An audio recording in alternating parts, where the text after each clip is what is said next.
HR certification. Why do 93% of the world's leading multinational companies prefer certified professionals? Because they tend to be committed to higher standards and ethics and maintain an informed intercultural competency. Whether you're seeking to build a career or to upgrade your HR professional career, you need to get trained and certified at the HR Certification Center today. Our experience in training and certifying HR professionals is unparalleled. We're trusted to offer a comprehensive portfolio of advanced professional credentials for the HR professionals worldwide, and today, more than 500,000 HR professionals worldwide in 125 plus countries proudly maintain our credentials as a mark of higher professional distinction. HR Certification Center. Call or WhatsApp today on 0244 122 855.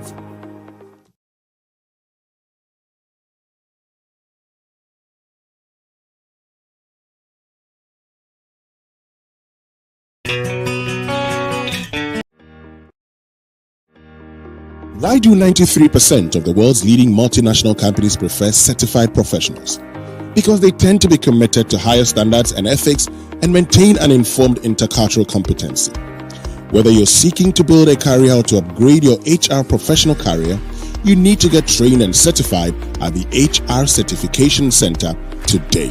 Our experience in training and certifying HR professionals is unparalleled. We're trusted to offer a comprehensive portfolio of advanced professional credentials for the HR professionals worldwide, and today, more than 500,000 HR professionals worldwide in 125 plus countries proudly maintain our credentials as a mark of higher professional distinction. HR Certification Center. Call or WhatsApp today on 0244 122 855. Why do 93% of the world's leading multinational companies prefer certified professionals? Because they tend to be committed to higher standards and ethics and maintain an informed intercultural competency. Whether you're seeking to build a career or to upgrade your HR professional career, you need to get trained and certified at the HR Certification Center today. Our experience in training and certifying HR professionals is unparalleled. We're trusted to offer a comprehensive portfolio of advanced professional credentials for the HR professionals worldwide, and today, more than 500,000 HR professionals worldwide in 125 plus countries proudly maintain our credentials as a mark of higher professional distinction. HR Certification Center.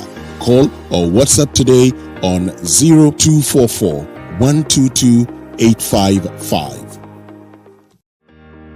Why do 93% of the world's leading multinational companies prefer certified professionals? Because they tend to be committed to higher standards and ethics and maintain an informed intercultural competency. Whether you're seeking to build a career or to upgrade your HR professional career, you need to get trained and certified at the HR Certification Center today. Our experience in training and certifying HR professionals is unparalleled. We're trusted to offer a comprehensive portfolio of advanced professional credentials for the HR professionals worldwide, and today, more than 500,000 HR professionals worldwide in 125 plus countries proudly maintain our credentials as a mark of higher professional distinction. HR Certification Center. Call or WhatsApp today on 0244 122 855. Why do 93% of the world's leading multinational companies prefer certified professionals? Because they tend to be committed to higher standards and ethics and maintain an informed intercultural competency. Whether you're seeking to build a career or to upgrade your HR professional career, you need to get trained and certified at the HR Certification Center today. Our experience in training and certifying HR professionals is unparalleled. We're trusted to offer a comprehensive portfolio of advanced professional credentials for the HR professionals worldwide, and today, more than 500,000 HR professionals worldwide in 125 plus countries proudly maintain our credentials as a mark of higher professional distinction. HR Certification Center. Call or WhatsApp today on 0244 122 855. Why do 93% of the world's leading multinational companies prefer certified professionals? Because they tend to be committed to higher standards and ethics and maintain an informed intercultural competency. Whether you're seeking to build a career or to upgrade your HR professional career, you need to get trained and certified at the HR Certification Center today. Our experience in training and certifying HR professionals is unparalleled. We're trusted to offer a comprehensive portfolio of advanced professional credentials for the HR professionals worldwide, and today, more than 500,000 HR professionals worldwide in 125 plus countries proudly maintain our credentials as a mark of higher professional distinction. HR Certification Center. Call or WhatsApp today on 0244 122 855. Why do 93% of the world's leading multinational companies prefer certified professionals? Because they tend to be committed to higher standards and ethics and maintain an informed intercultural competency. Whether you're seeking to build a career or to upgrade your HR professional career, you need to get trained and certified at the HR Certification Center today. Our experience in training and certifying HR professionals is unparalleled. We're trusted to offer a comprehensive portfolio of advanced professional credentials for the HR professionals worldwide, and today, more than 500,000 HR professionals worldwide in 125 plus countries proudly maintain our credentials as a mark of higher professional distinction. HR Certification Center. Call or WhatsApp today on 0244 122 855.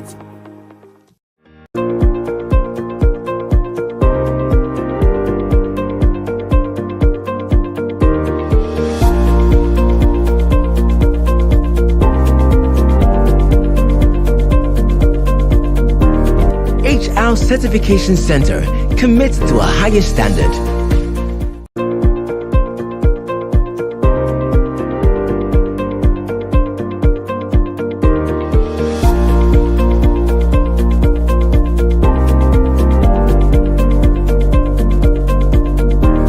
HR Certification Center commits to a higher standard.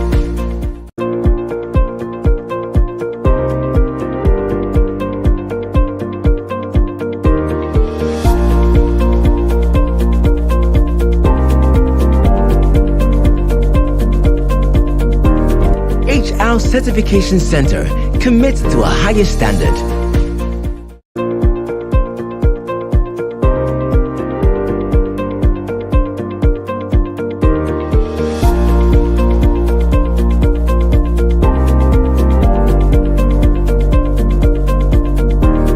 HR Certification Center commits to a higher standard.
critical in recent times, and the importance of it has been well articulated. However, today we will delve deep into it more.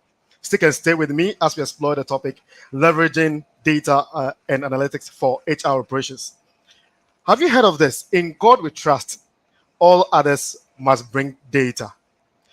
Our discussion today will be largely centered around the role of data in enabling agile HR processes and decision making, how HR teams can use real time data to enhance recruitment, employee engagement, and retention strategies, best practices for leveraging HR analytics to foster a culture of continuous feedback and improvement, the impact of data driven insights on employee experience, performance management, and workforce planning, overcoming the challenges of integrating data analytics into traditional HR system. Once again, thank you so much for joining us. Welcome to the HR Roundtable.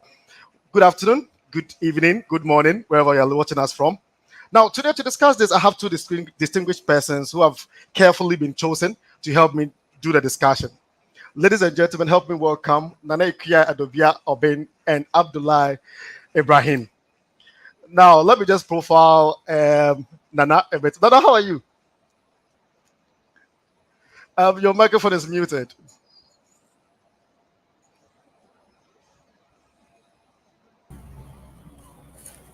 Hi, can you hear me now? I'm good. I can hear Thank you. you. How are you? I'm fine, thank you. How's your day been? So Thursday, moving on to the weekend. I know, right? Yeah. All right, so let me just read a profile of Nana. Performance driven and detail oriented professional with exceptional skills in communication and people management. Nana Ikiadobia Oben is a cut across.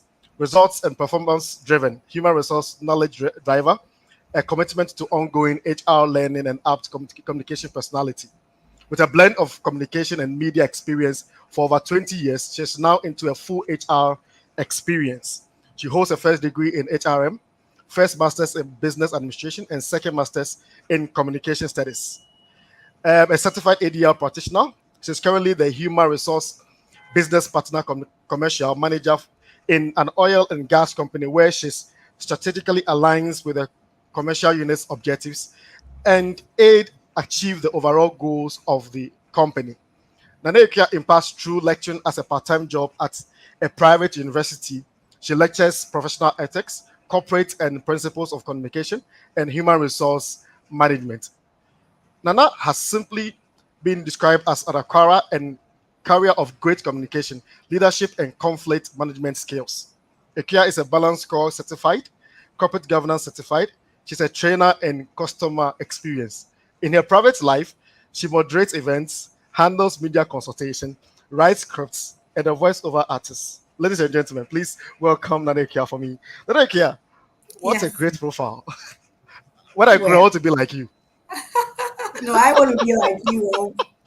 I want to. I started tracking you steadily. Come on, Nana, come on.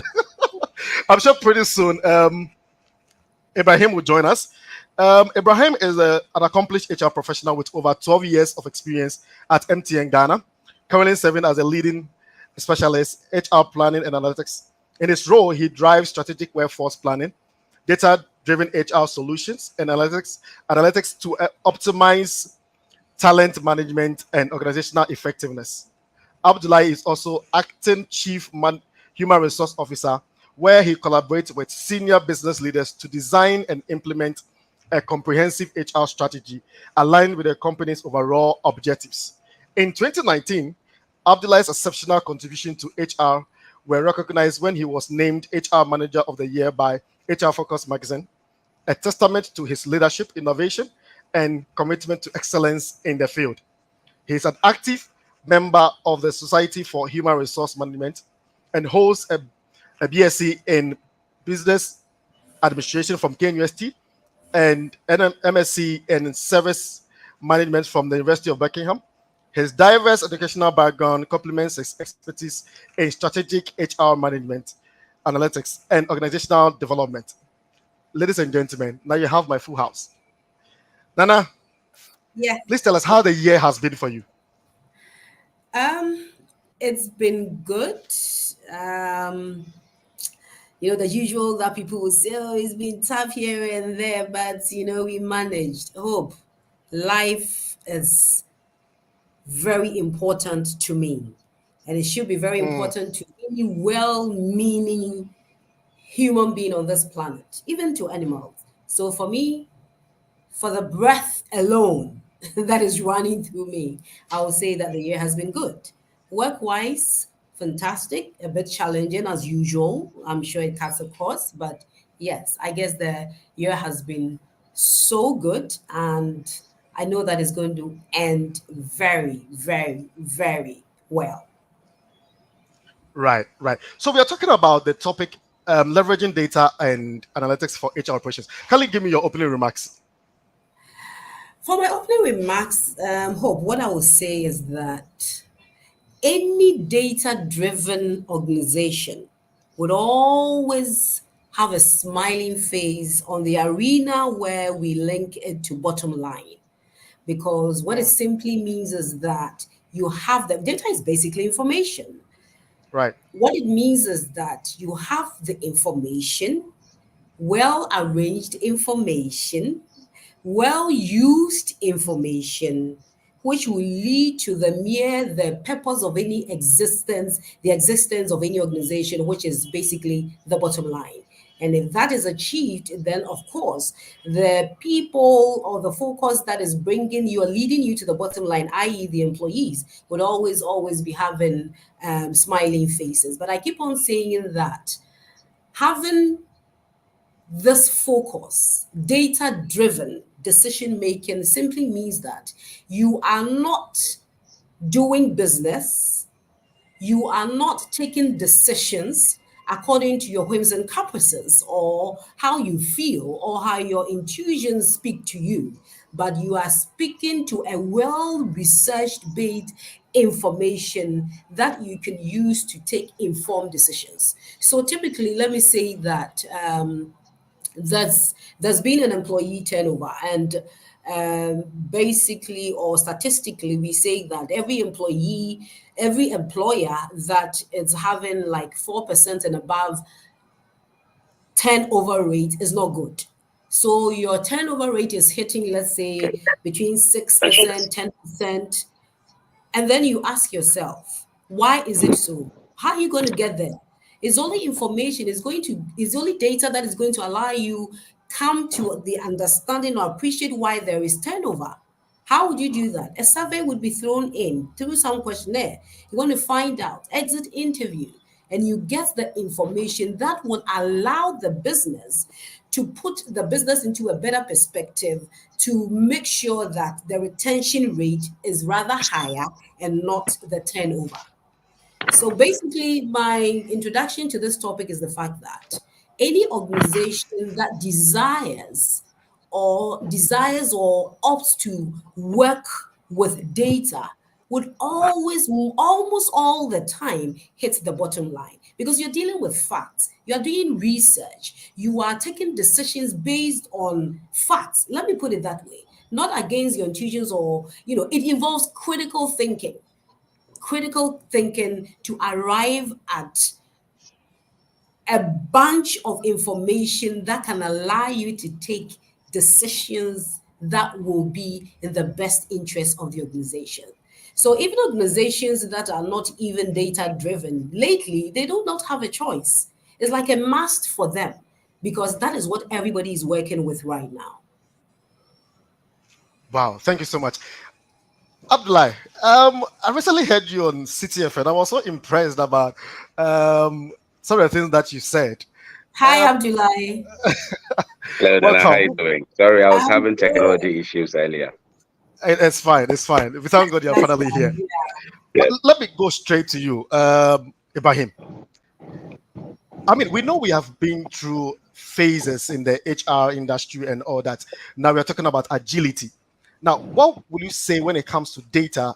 How would, in your experience, how can data support agility as again the HR practices to make decisions easier and then make an informed decision? Should I be in the should I be an ESCO? Thank you so much, and good afternoon to you all. I'm very privileged to be part of this discussion there. And I was keenly listening to Nana's submission, when she spoke about the importance of having data, and really we cannot do without, and especially where we are now. And I think that sometimes we forget that it costs money to put some of these things in place. And I always tell people that you have to be intentional. I mean, there's no way you can say you want to be agile without being intentional about what data you collect, how you store, how you manage it. Because it's critical in the way we work, especially in an environment where things are changing constantly. And COVID taught us a lot, that things are always going to be turned upside down. I think it's only the tip of the iceberg of what's yet to come.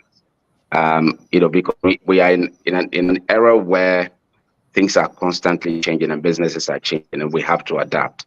So the ability of HR to be agile and using data really in its agility is critical. And there are a number of ways, that HR can do this. I like your example of attrition, right? So if employees are leaving, should we now just say that, well, people are leaving, people will leave, and we are okay with that? Or we would analyze it information only without looking at other sources of data? Because if you look at exit data only, the thing has already happened. It doesn't help much. It may tell you why people are leaving, but doesn't tell you who is likely to leave next. It doesn't.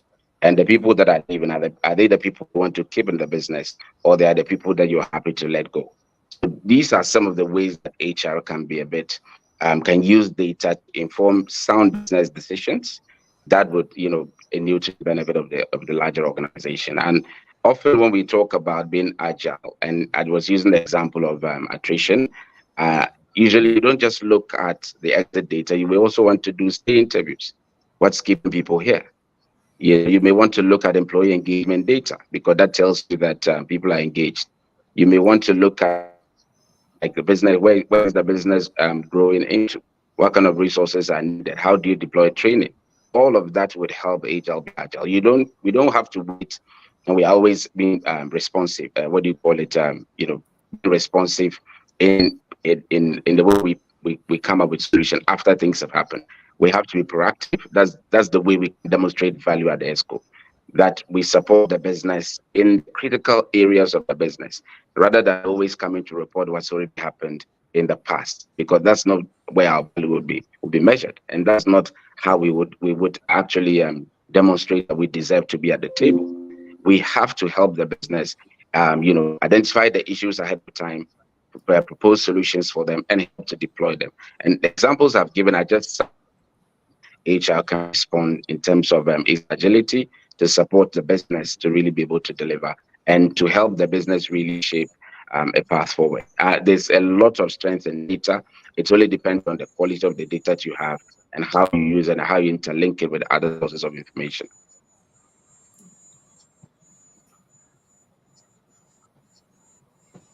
Right. Thank you so much. Thank you so much, Ibrahim. Thank you so much. So a follow-up question to Nana. Nana, we currently live in a business world we call VUCA. Now, how does data empower decision making, especially in the business world we find ourselves, where we say business now VUCA, and then things are so uncertain? What would you say to that? How does data empower our decision making in the world we live now? You mean specifically with reference to in challenging or complex scenarios, how data can help HR, basically?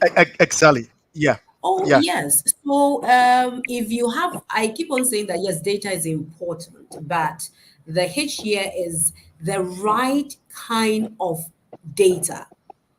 So in this challenging, complex scenarios, these are some of the things that data can actually help us to achieve, to address biases and discrimination. So you have had some kind of employee survey, depending on the kind of question that you put in there, will elicit how the employees are feeling.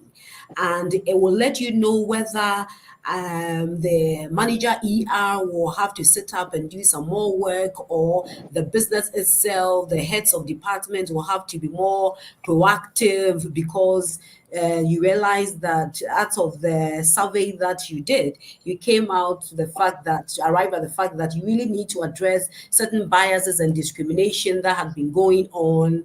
It can also actually manage restructuring or downsizing. Would you just get up and say that you're going to have a downsizing? What will make you arrive at that decision? You will need data. And how can you come about that? Okay, so maybe financially, the financial muscles of the organization is going down, is not that strong. You need facts and figures, data to support that before you can even forge ahead and say that you are going to have some restructuring and downsizing. It's the same data that is going to allow you to be able to know even who to touch, which roles to declare redundant when the organization decides to go downsizing or even manage some restructuring.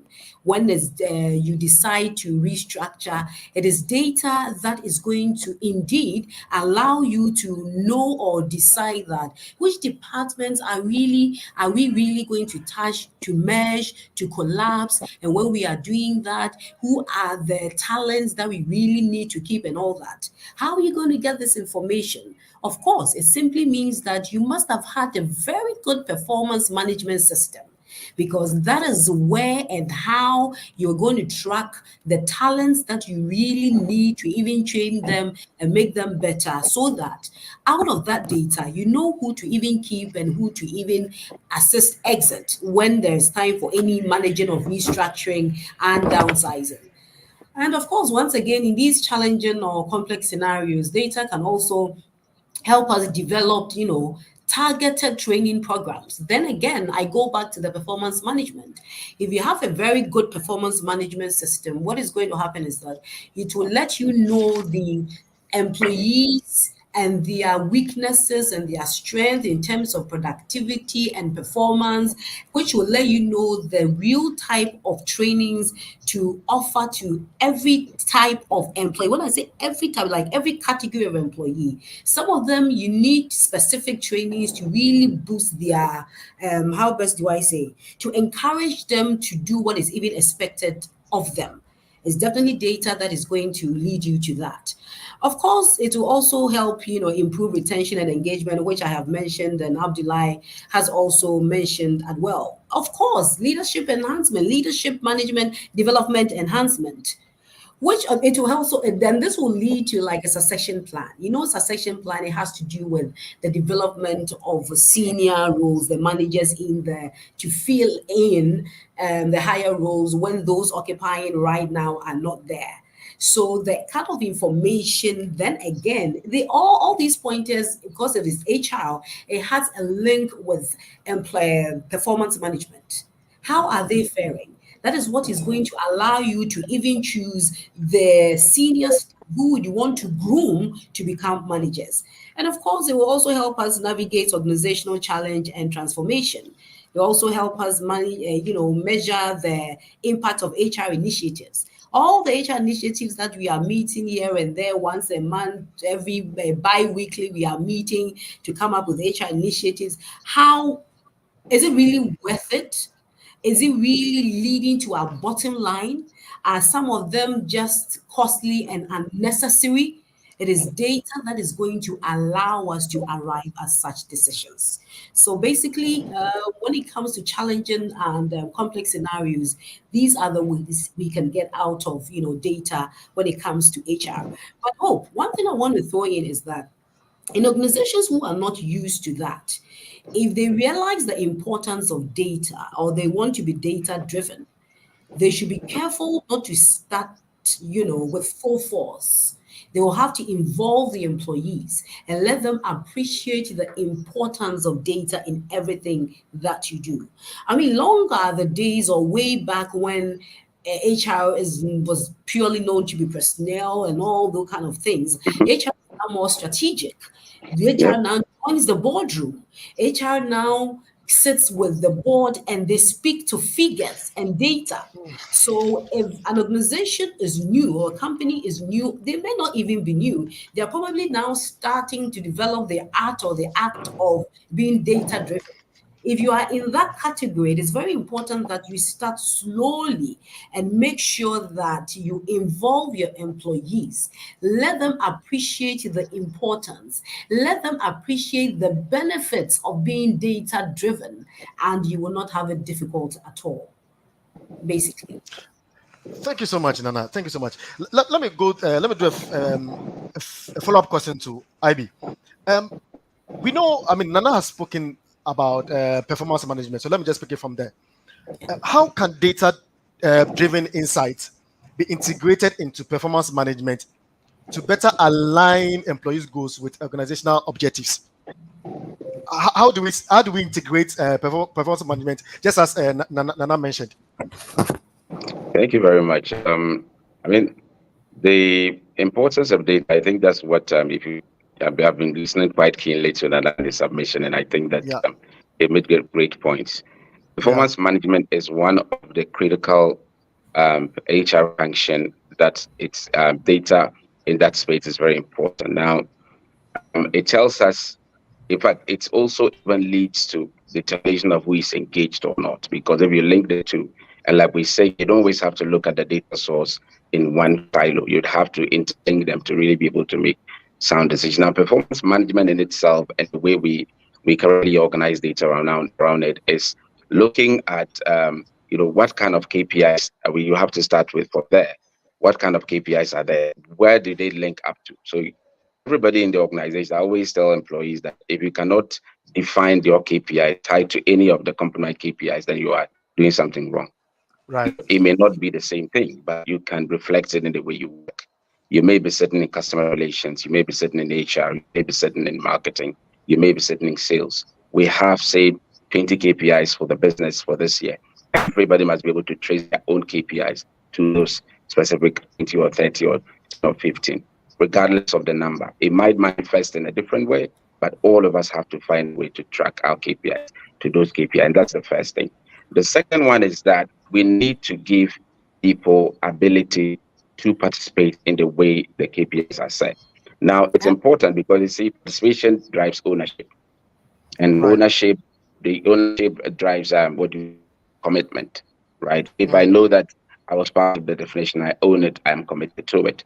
Now, what increasingly organizations are doing now is that they're making the feedback loop much shorter. And only data, if you have a robust data system, that's the only thing you can do. I mean, if you have a performance management system that's set on paper, I can only imagine how you would do the feedback, maybe quarterly feedback. I mean, it's almost impossible. So you cannot do that. You need some kind of a very interactive system to be able to have much shorter intervals of giving feedback and even driving identifying areas that need improvement and putting some plans to it. So that's a critical part of it.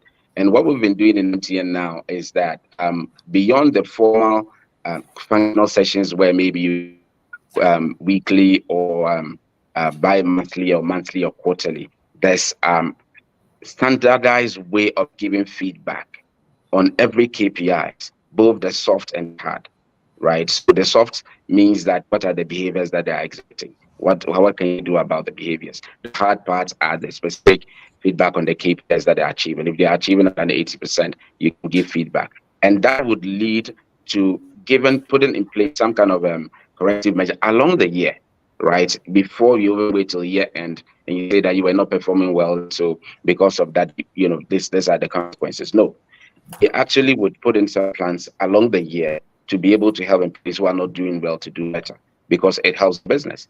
I mean, what's the point of measuring just in the end telling the employee didn't do well? It means the business lost an opportunity to do better. That's how you look at it. You don't only look at it on the employee side. You also look at value lost because feedback was not given timely. And you can only do this if you have a very robust data system, because you have to equip line managers to be able to give feedback. You have to give line managers timely feedback around what you're seeing from the data. And you would also have to equip line managers really the ability to interact with employees on the system. And so for us, that has been a game changer in the way we measure performance. And I encourage that a lot of organizations do it. And like I said, I mean, the thing is, we have to be realistic. These things are not cheap. And a lot of the things that we are talking today about data management, and like, I mean, it comes back to my first point when I said that organizations have to be intentional. You have to put the investments behind it, both, acquiring the system, customizing it to your needs, and training people to use it. Both the backend support and the line managers have to be versatile using the system. That's the only way you can drive value out of it. And more importantly, you need to give regular feedback to the function, because if only HR has it, it doesn't help. But line managers must be equipped to have it, to inform the decisions that they're making. And more importantly, performance feedback has to also feed forward, right? So it's not only feeding back, it has to feed forward. Feed forward means that out of all the feedback I've given you, how do I make you do better? And to the personal development plans that you have to define for employees. It doesn't have to be very generic. Yes, you may have generic plans for everybody because we are all a business, but it has to be specific to the individual's career needs, their career goals, their ambitions, the areas that the business is going into, and all that, performance management would lead to that. And that's why I talked about engagement, because if people don't see that the company is investing in their future, if people don't see that their performance being recognized in the way you reward and recognize employees, they are not seeing it, because all of these are linked. If people don't see that it's leading to career growth. I mean, we can say that an example of an employee in one function is doing so well, openly they are doing so well, people recognize that, but if a role comes up, they don't get it. The question would be then, what's the point of all of this? So all of these has to interlink to really give value to the process that we're running. Without taking much time, this is just a few things I'd like to say around the subject. Right. So let me stick with you, Ibrahim. Thank you so much for that. It is said that culture eats strategy for breakfast. Indeed. Okay. So, right. How do we promote culture when it comes to continuous feedback and improvement in the organization using analytics? Yes. So, I mean, the analytic part of it is the, so for example, if you look at part of what we're talking about, the culture part of the business, I always say that people who are in positions where they have influence have to lead by example. You walk the talk, and I mean, everybody can promise anything, but are you really living up to it? That's the first thing. And one of the ways that we do this is constant checking of the employees in terms of pulse, sentiments checking. You find ways that you can pulse their organization. It could be quarterly, it could be every other month, whatever it is. You need to continue to be able to pulse it, and it's only data that you bring it in. Now, when you do that, it allows you the opportunity to look at different aspects of the organization and what the engagement levels are, what the sentiments are, what's the satisfaction. You can define a number of KPIs depending on where you are in the organization, what you want to achieve. Now, without a way of even administering these pulse surveys or centimeter surveys or whatever maybe how you get feedback, it becomes very difficult. And you also have to find ways that you can segment the data in a way that it's meaningful to the people that you give the feedback to. I mean, we cannot just lump everybody together and say that, yes, this is the feedback, and so what? How does that translate to my area of the business? What are the 3 things that I can do, knowing that if I do X, Y, Z, I'm going to make a change? The next time we pause, there's going to be an improvement. So that is how data is used. And really, you have to be able to, again, give feedback. And that's one area that I think most of us don't do well. We do the surveys, they give us the feedback, we socialize it with them, and then we don't say anything else. If you agree on actions, give them update on the actions. And one way to do that is always make sure that between your surveys, right? Let's say you're doing quarterly. By the time you are about to deploy next quarter, you should have closed over 80% of the actions from the previous quarter. And it's only through analytics. Once you are able to do that, you are telling the people that your feedback matter. I'm using it to make drastic changes. And usually what we do is that we would just give an update. These 3 or 5 things were the things that came out. We promised we're going to work on it. This is how we've achieved them. Because that tells people that what I'm saying matters. it goes a long way into changing what is being done in this business, and getting constant updates around these things. And that's the way you can leverage analytics to be able to do this. And there are a lot of tools that you can use to do that. I think Power BI has been a very powerful tool that we use MTN to do this. Microsoft Form, very simple, effective in doing some of these things, and a lot of other free tools out there that you can use to measure. And there are a number of lots of things that you can measure: leadership, communication, pay and benefits, HR, SAT, CSAT. There are a number of things, but it just depends on what you want to measure and how you want to give the feedback and what you do on top of the feedback that you've given. Right.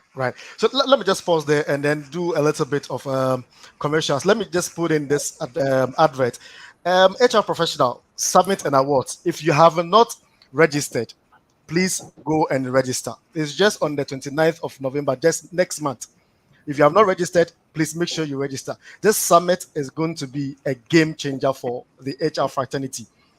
We are talking about agile HR, adapting to business change. You cannot be an HR and not be at this summit. You definitely must be there.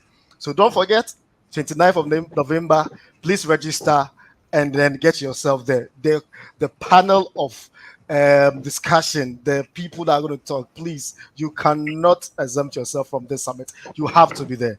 Thank you so much. This is for my online viewers and my participants. All right, let me come back to Nana.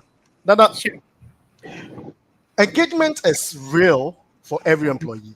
Recently, I chanced upon a survey that said about 80% of employees are disengaged. Now, how do I, as an HR manager, fuse in data analytics, real-time data, to ensure that data that I have, I gain deeper insight into employee needs and employee levels? How do I do this? So real-time data significantly will impact HR decisions by boosting employee engagement. And how do we do this?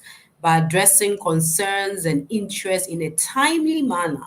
So you have a feedback system. Now what we have is we have something we call the ESS, Employee Self-Service.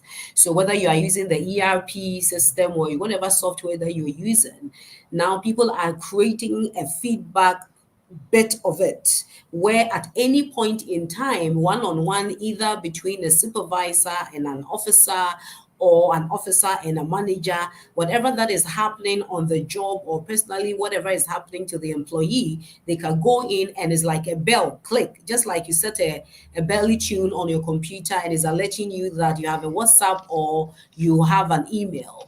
So it boosts employee engagement. What it means is that, oh, I'm being listened to. They will feel part and parcel of it. So yes, they will have to boost employee engagement, which will to addressing concerns and interests in a timely manner. Real-time data significantly will also impact HR decision by enhancing accuracy. And of course, when you intend to enhance accuracy, it will allow to reducing reliance on assumptions or outdated information, like I said initially. You will then be forced not to take decisions dependent on your whims and caprices or how you feel like, oh, I feel the employees are not happy because of how we took them through the use of this particular gadget, or the fact that we have introduced now if you want to print, you need to send an email to your boss or supervisor and all that. It may necessarily not be that. When you engage them properly, you realize that they are probably even having issues at home. So when you engage them properly, and you will just know how best to solve it. Of course, real-time data significantly won't impact HR decision by optimizing processes as well. It simply identifies inefficiencies, and areas for improvement. As soon as you plot out the areas of inefficiency, what do you do next as HR or even as a business? You put measures in place and work towards improvement. Let's say real-time data can also assist in evaluating program effectiveness, really. It will help assess the impact of HR initiatives and makes data-driven adjustments. All these things with real-time data will allow us to achieve. It will lead to improved employee experiences, increased efficiency, therefore productivity boosting very high. And of course, most importantly, it will also allow you, when you have real-time data, it will also allow you to fine-tune your strategy better. What kind of model are you using in relation to your strategy? Are you using the balance scorecard? Are the four main perspectives that you are handling, is it really okay? Are your people in tune, in linkage with your values, visions, mission, all these areas? It will actually, when you have real-time data, it will significantly impact HR decision by bettering the, decision outcomes in relation or linkage to the strategy. It will give an improved strategy, and of course, also enhance credibility. Sorry about that. You need some water there. Yes.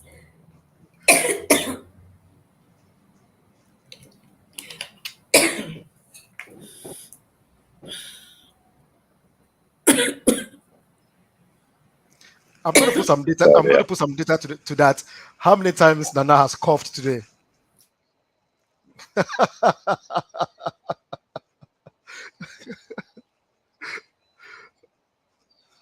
Nana, you're muted.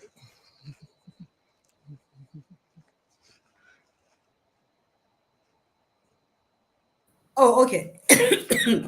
So I had was two counting. people coughing. Sorry about that. So still data, right? So let's link Right, it. still data. Yeah, still data. Still data. I had some people coughing in my office and in the next department. And then in my own house, I have my children coughing. I have my mom coughing. So when I got to the office, I said, I actually resumed yesterday. I was on leave. I said, this topic that we are covering, you see, this is all data. In fact, in the course of 1 week, the number of people that are having cold and coughing, we can even quickly do some quick survey on it and have data to that effect. Exactly. And then it will probably be linked to, is it that we need to be cleaning the ACs and that is emitting certain Right. airs that are not good, or is it that is in the air and all that?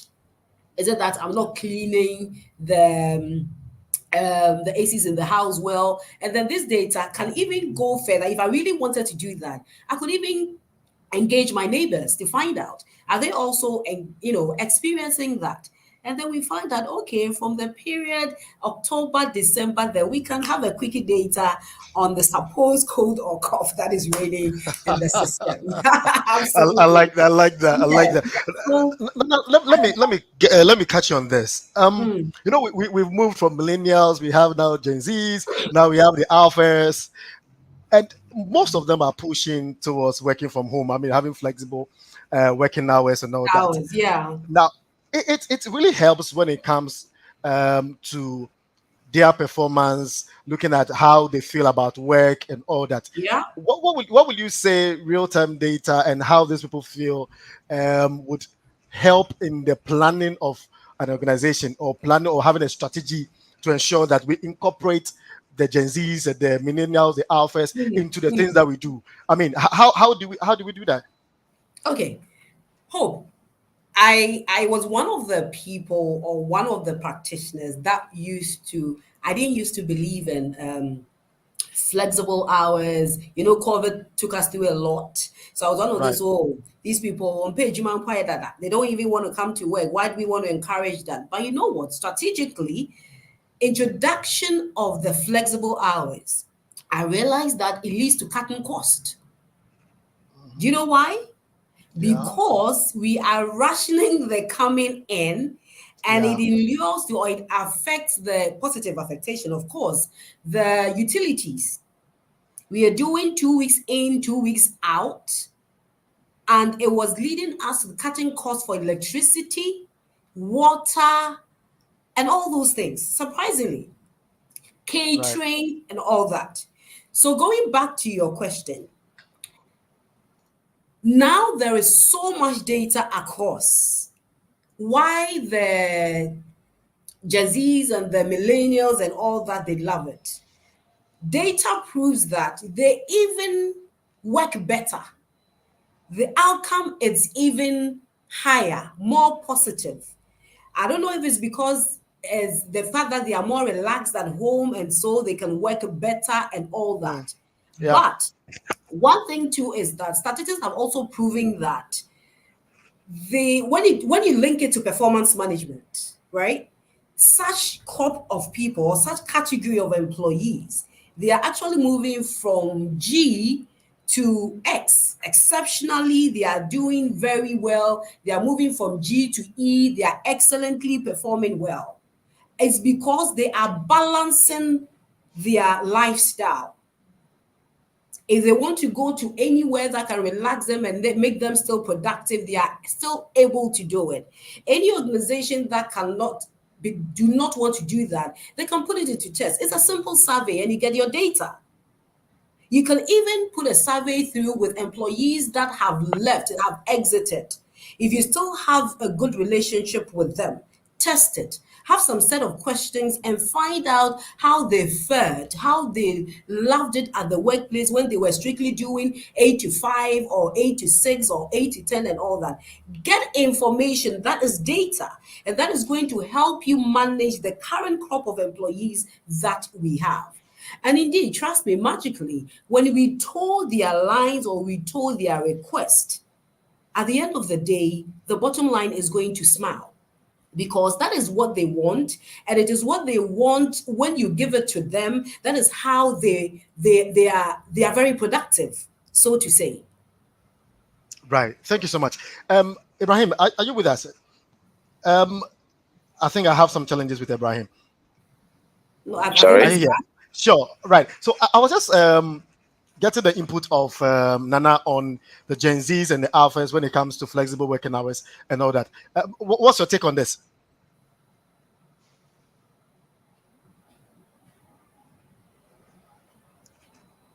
I think IB is having some kind of challenge. Right. Oh, can you hear me? Sure. Yeah, I can hear you now. Yeah, I'm asking. Your microphone is muted.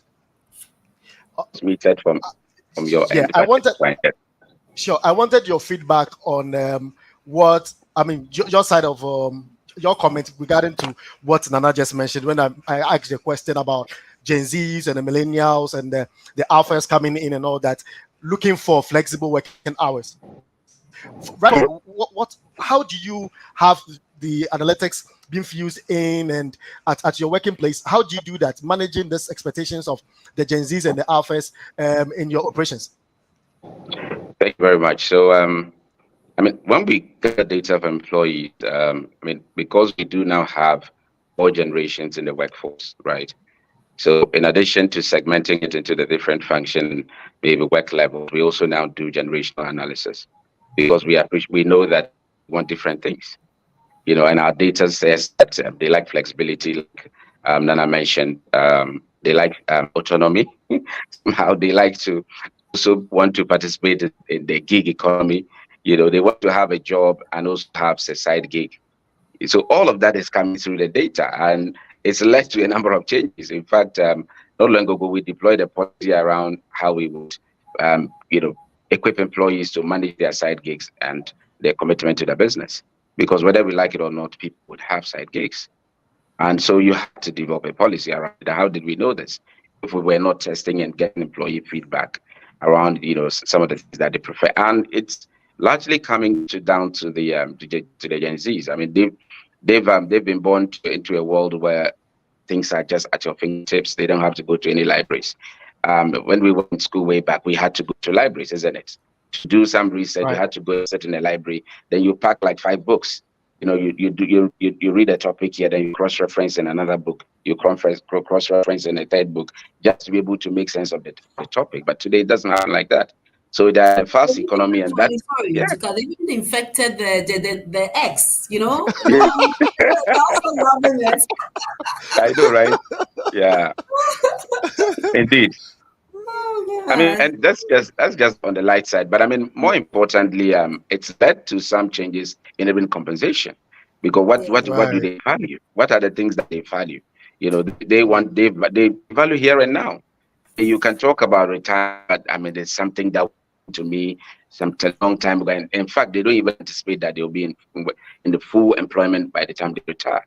So these are some of the ways that we have used data to really change the way we work and how we interact with it. And more importantly, I mean, we've also done it in a way that, like Anana was saying, where we've actually even used some of our Gen Zs as stage agents, around adoption of new tools, because they are much more familiar, isn't it?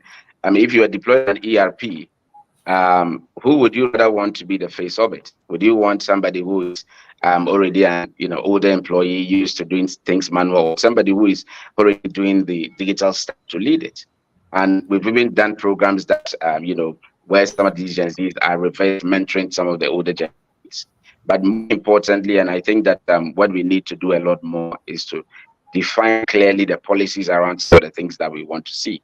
Acceptable behavior, what we would accept or not accept, because if we're not careful, I mean, as I indicated some time ago, we risk overly concentrating on one generation to the detriment of another generation. But we really want to have an harmonious relationship across all the generations to ensure that the company continues to work and to really thrive and to provide a very inclusive environment for all the people that work in an organization, and only data can help you do that. Right. Thank you so much. Thank you so much. Nana, let me come back to you, Nana. I mean, for every organization, recruitment is very essential. Getting the right people to do the work is very essential. So how can data streamline the recruitment process? What are some of the key metrics that HR leaders will have to use for this strategy? And now, in fact, AI is even making it easier, or it has made it easier. Through data, we are actually even automating candidate sourcing. So here you are, you received a lot of applications. Depending on the right information that you put on the post and how you have entered it, it would definitely, there's an AI, in fact, not with the intention to advertise, but I know of this IT company, I think they're called Impromptu or something.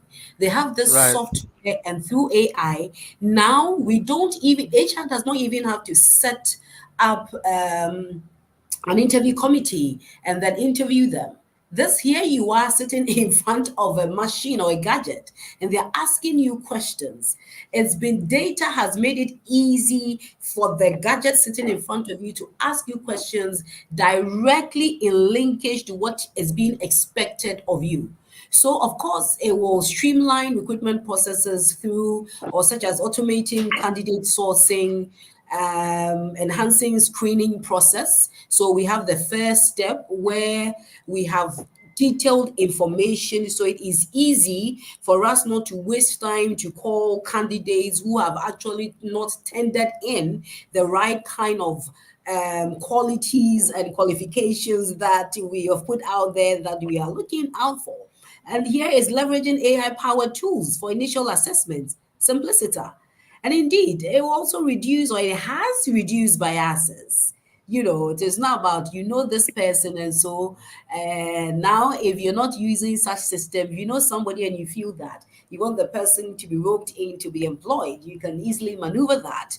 But with data, everybody will know that this is what you have inputted in the system, and this is the caliber or the category, or this is the kind of employee that we are looking for with this specificity. And the data is there. So if the person comes and they are not following, if the person comes and he or she is not falling into the kind of caliber or category of employee that we are looking for, data will give you out. Simple. So it will actually reduce biases. And then also, predicting candidate success will be easy, because after the interviews as well, you have the results also imputed, still data imputed in the system. So all those who did well, you group them, let's say A, the next set of candidates that did well, B. So also help you predict, candidate success. And this is, you can use machine learning to identify top performers, and this is all thanks to AI as well. As much as HR from the beginning, we're all afraid that Is AI coming to take away our jobs? Nonetheless, there's much for it to do for us. And then, of course, in terms of recruitment, it can also measure time to hire and cost per hire. In HR, you agree with me how important the measuring of time to hire and cost per hire is very, very important. It will actually allow us to optimize recruitment efficiency. And if I can add, it will also help us analyze candidate feedback. That is one thing that we really, really, really, really need to do. And this will help us refine the recruitment process. Feedback to the candidate is very important because you see, it's part for me, giving the right feedback to the candidate helps and ask me why. It makes them feel good. It makes them feel respected, even though you did not take them on board. It's going to allow one person talk about you, talk something good about the organization to the next person.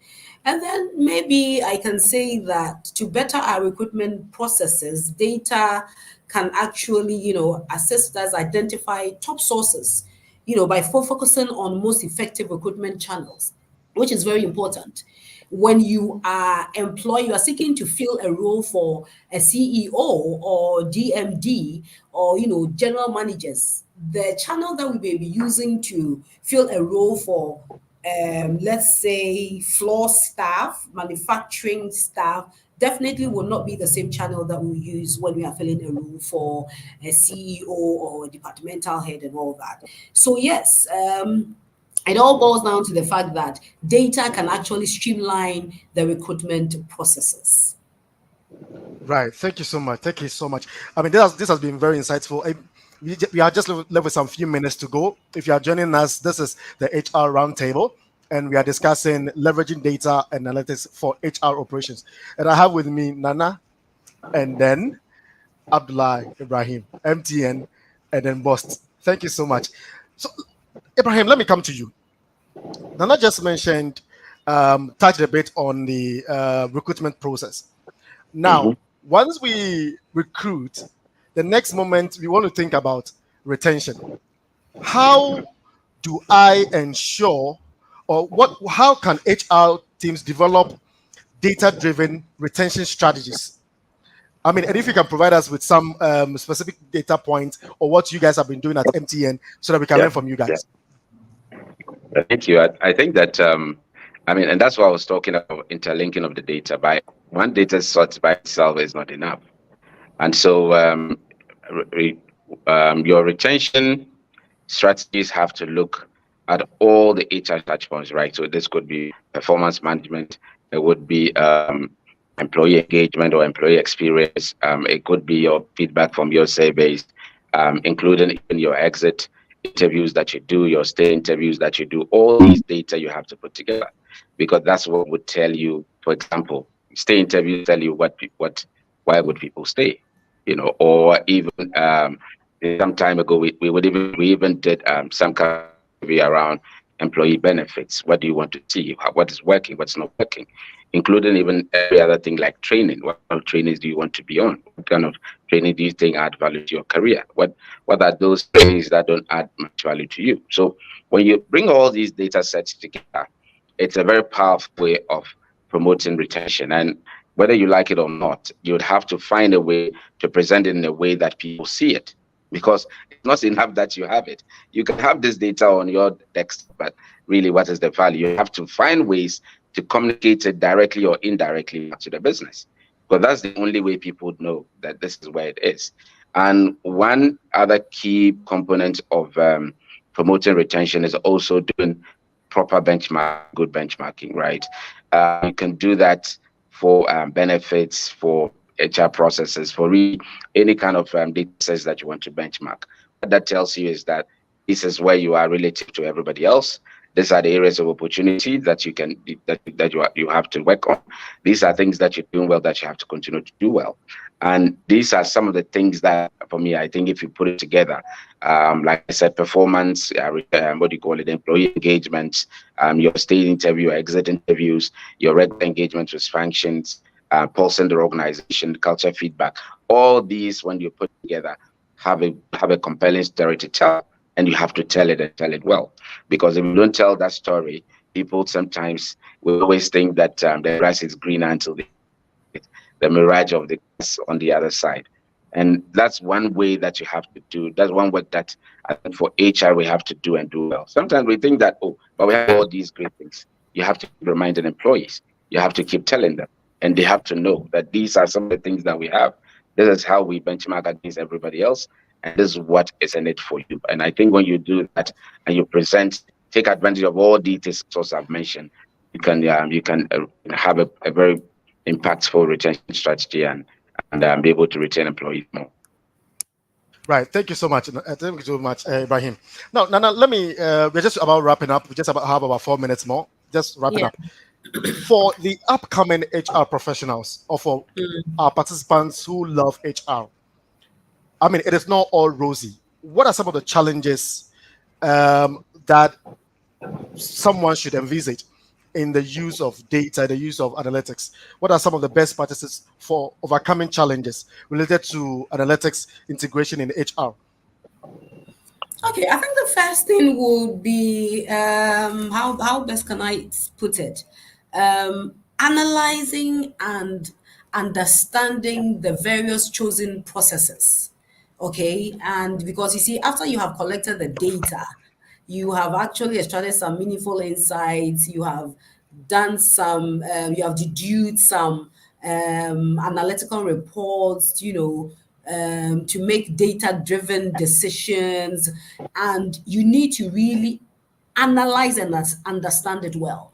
Because if you miss one step or you miss one appreciation, it can affect a whole project or a whole strategy. So we need to be very careful in our analyzing after we have collected the data and make sure that we understand it. Another thing that we can do to, jump the hurdle of a challenge is that we need to monitor compliance. The data is there, but yes, how do you make use of the data? Is it everybody that can jump into it or jump onto it and use the data anyhow? At what point are we supposed to use this particular chunk of data or this particular information? I mean, this clearly is leading us in saying that we should be aware of the sensitive data that is being collected. At what point? I remember I was discussing something with my friend who had just joined an organization, and this colleague of mine was seeking for a certain, kind of data information. And because the person had just joined like a month, bluntly, my colleague, Shelley, I mean, she was just told directly, point blank, that no, we can't give this information to you because what? It may be out of trust. Do you understand? Or she's probably taking it somewhere that because they don't know her much, she had just joined the organization. So in a way, she wasn't given. Somebody would think that, oh, is it trust or whatever? But I think that is an issue of compliance, monitoring compliance. We should just be aware of sensitive data that is being collected. When you're talking of employee personal information, especially salary data, it can bring a whole lot of confusion at the workplace. And of course, when we do this, we ensure employees are comfortable with the amount of data being collected about them. If another organization needs certain information from you, it's not just because I know Kwejo Menu in MTN or I know Abdallah in MTN. Abdallah can just send me an email. Oh, Nana, can you help me with your policy on this? How do I want to have a policy? No, it should go through a process how such information or data can even exit the organization. And then, of course, you remember I said from the beginning that it is very important that if you want to be a data-driven organization, you cannot do this alone as a business or as top management. You always need to involve the employees, i.e. cultivating a data-driven culture. You can only achieve this when you involve the employees. Promote, decision taking, making decisions by involving the employees. It works like magic. Hey, especially when you have a very strong, union at your workplace. And then, of course, exactly. And then, of course, let's say, when it comes to change management as well, or let's say continuous evaluation of the data that you have. Okay, sometimes, let me give you a typical example. So I was in charge of operations some time back, in a particular organization, and we are using a particular software from another organization. Of course, for the purposes of this program, I will not be able to mention their names. And I would, on a daily basis, call employees that were having their birthdays and share with somebody at top management who would also be calling them and doing that. You know, the UK has a style of writing their dates, and the Americans have a style of writing their dates. So this particular organization used to have, I think, the UK style. You realize that you call somebody whose birthday is, let's say, 10th of June, 1977 or whatever, and it will turn. You will correct it in after some months, the following year. When you are calling the same person, it has turned for the person's birthday to be June, because the 10th of June, the June has now turned to be 6th. So continuous evaluation of the kind of data that you have is also very important. Whoever is in charge of the data, even if it's training that you need to give to the person, it is really, really important. Data cleaning. It is also very important to actually help us identify and correct any duplicated or incorrectly formatted data, to actually, avoid any faulty analysis. Because yes, data is important, but is it the right data? Are we using the data right? These ways or these practices will actually help us overcome the challenges related to analytics integration in HR, basically, I would say. Right. I mean, it's been so insightful. It's been so thought-provoking, very educative. But our time is fast spent. But I just want to do two things. Ibrahim, two questions in one. Your last remarks, and also tell us the emerging trends in HR analytics. What do you think is going to be the emerging trends when it comes to HR analytics? And then give us your concluding remarks. Thank you very much. Let me do the emerging trends, and then I would and in HR analytics, then I would do the closing remarks. Now, Sure. I think that Nanikia spoke to it. So, I mean, increasingly we're seeing machine learning and AI being used for HR a lot more. So you have systems that, like you indicated, that can do interviews for candidates, set up question. Everybody would do their interviews and submit, and it will grade them based on what information you provided. You also have AIs that you can upload your profile and add a number of CVs, and it will give you grading and also tell you where the shortfalls are, what you can do, and all. So these are all trends that we are seeing, and we have to do that. But I keep coming back to my earlier comment. You have to invest, because I mean, you cannot use the free ones. You cannot trust them to put your data in there. So you have to invest. And I think that often HR people do make a good case enough for them to get investment to do these things, but you have to. And you start by demonstrating some of the values that we put up on, during all this conversation around how you add value back to the business. But I think there are a number of things that these two are really taking the space by storm, and we have to be at the forefront, and also to be able to add a lot more value to our organization. My closing remarks really is that so it comes back to investing, hiring people who are data people, who have data training to handle your data. I mean, because I think that sometimes somebody, by virtue of being within the HR function, is given that additional task to do. But you have to have data professionals who are going to be there and to handle that for you end to end. The other bit is that when you have the data, share it, but you have to share it in the context of the rights, data right, access rights. You have to segment the rights such that people don't see what they are not seeing, even within the organization, like she mentioned. In terms of what you have to do, and even what do you call it, and leveraging on all the tools that you have out there. Like I mentioned, even a simple Microsoft form, you can leverage that to deploy survey. You don't have to, because you already have that. You don't have to invest in a survey tool to be able to do that. Once you can promise people that there's anonymity on the data, and you're not going to use the feedback they provide to come back at them and retaliate, and in some sense they would find out. So if you're not doing anything at all, invest in the systems, hire data professionals to handle your data for you, and implement access rights, because it's not everybody who is supposed to see everything. Have these, this will be some kind of a bedrock from where you can start. Right. Thank you so much. Nana, in 30 seconds, can you give me your closing remarks? The best any organization can do is to decide to be data driven, because if not for anything, I can just mention 3 key benefits that you can get out of it. It will lead to improved customer experience. It will lead to better strategic planning, and of course, growth opportunities. That is when you're going to know that, okay, so this data that we have is informing us that we can move the business to this area because the kind of people that are interested in our product or services have moved to this area, and this area there we can sell this better here because of this and this and that based on data. We should not take decisions as HR based on intuition, based on grapevine, based on our whims and caprices. We should stick to data, and trust me, almost all the time, you will hit your bottom line. The mere reason for which we exist as a business, though. Thank you so much. Thank you so much, Nana. Thank you, Abdallah Ibrahim. Thank you so much for making time. I mean, it's been so thought-provoking. We have learned a lot. I personally learned a lot. Data is truly what we need as a business. I mean, for HR fraternity, data is what we need to convince management for the next decision that must be taken. They said, in God we trust, all others must bring data.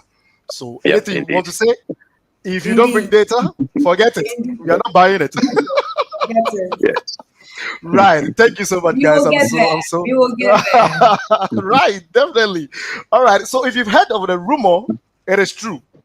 The rumor you heard is true. Cohort 41 is started. Have you registered? I mean, we have the in-person session and the online session available, options for you to choose. Decide on whichever one you want. If you want to do the APHRI, or you want to do a PHRI, or you want to do the XPHRI, the options are available for you, and you have the in-person session and you have the online option to also choose. And this is just for a 6 months, for 6 models. You cannot miss this. This is what you need. You will get all the information you want when you get to call the number. On that, I don't know if the number is on the screen, but I mean, you can just call the HR Certification Center, and then they would give you the help you need. In fact, the number is there. You can call us 0244 122 855. I say it again, 0244 122 855, and it will give you all the assistance and information that you need. One more time, 29th is a big day. You don't want to miss 29th. All the HR gurus are going to converge at this meeting. HR Summit and Awards. You cannot miss it. Buy your ticket now, and we'll meet there to discuss more and have more information available to us. It is me, Hope Yibo, signing out and thanking you for joining us. Nana. Can I disturb you a bit? You know, as we come to start the cohort 41, okay, the experience that I have, I mean, people should thrive and do this because certification will enhance their credibility, skills. Spot on. It will give them increased confidence. You walk into an organization, you're like shoulders high because you know that I like that. Yes, and it actually gives you network opportunities as well. Yeah. And it's also making you stay updated in the industry. Yeah. It's very true. I mean, it makes you a distinguished professional. It gives you that distinguished professional status, simplicity. I mean, so people should not, you know, they shouldn't even think about it. They should just enroll and feel good about themselves. Right. I mean, just as Dada rightly said, that is so true. I am also certified. I'm SPHRI. And trust me, your shoulders will definitely lift once you get to the interview and you know that actually this is a done deal. You're getting the job. So please, if you're not certified, please do it. And I know Abdullah is SHRM, but I know he'll come and add the SPHRI as well. Or he's done that already. He's a big man.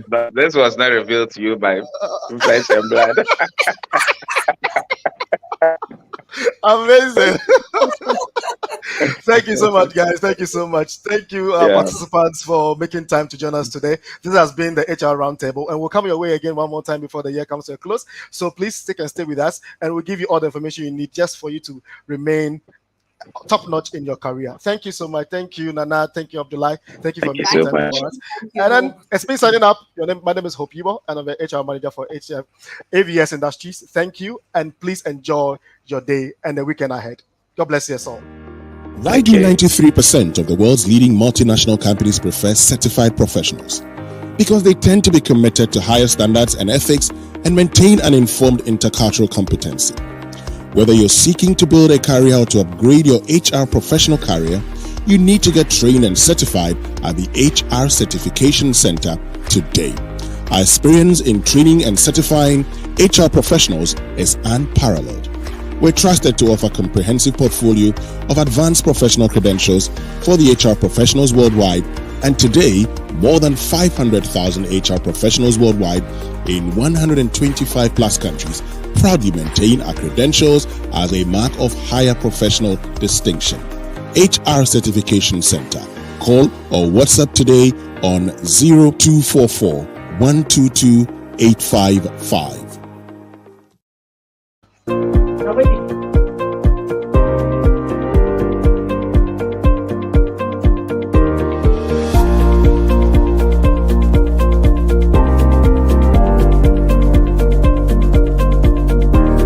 HR Certification Center commits to a higher standard.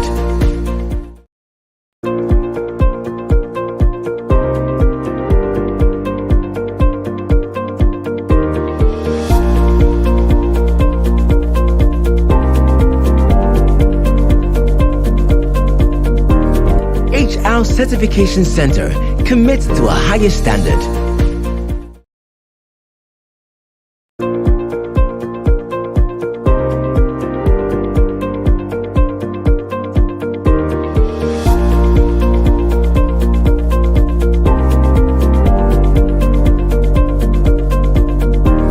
HR Certification Center commits to a higher standard.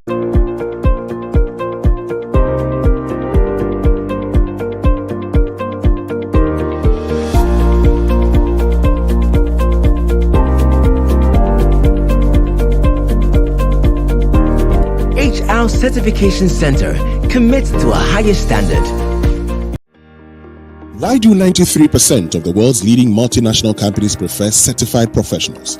Because they tend to be committed to higher standards and ethics and maintain an informed intercultural competency.